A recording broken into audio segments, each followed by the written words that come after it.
Les avis divergent à Mweneditu au sujet de la dernière sortie médiatique du président du Sénat, Alexis Thambwe Mwamba, sur la déclaration de l'état d'urgence sanitaire proclamée par le président de la République, Félix-Antoine Tshisekedi.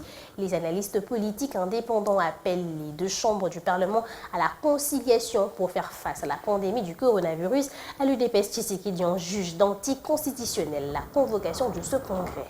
Convoquer un congrès pendant cette période constitue un acte anticonstitutionnel, pense le vice-président fédéral de l'UDPS Tshisekedi, ville de Mweneditu, maître Alexis Kebe-Ngandou, qui joint ses propos à ceux de son président national Jean-Marc Kabunda Kabound, précise qu'en proclamant l'état d'urgence, le chef de l'État Félix Tshisekedi s'est basé sur l'article 85 de la Constitution. La convocation du congrès ne se fait pas comme ça d'emblée.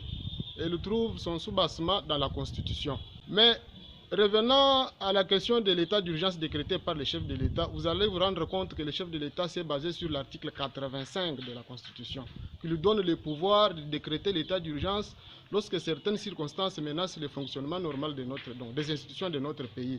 Et bien sûr, après s'être concerté avec le Premier ministre, le président du Sénat et de l'Assemblée nationale. Donc, à la date de ce jour, les deux chambres séparées peuvent se réunir pour prolonger ou mettre fin.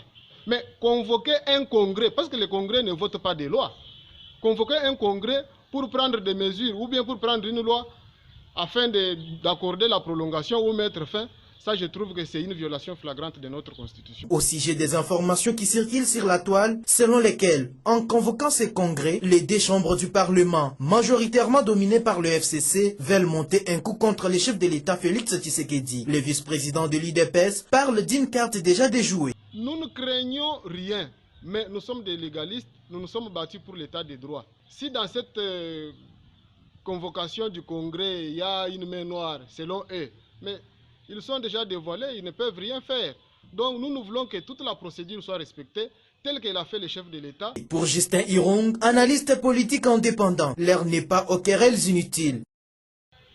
Je les inviterai volontiers à voir quelle charge, quelle responsabilité ils ont sur leurs épaules.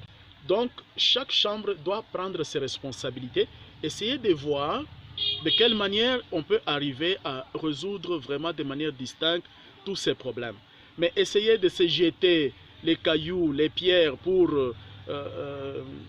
paralyser le fonctionnement correct de l'Assemblée nationale, ça c'est, moi je m'inscris déjà en faux. Mais l'état d'urgence, ce sont des prérogatives reconnues au chef de l'État de prendre des décisions majeures, nous disons majeures, pour l'intérêt national et pour défendre les Congolais.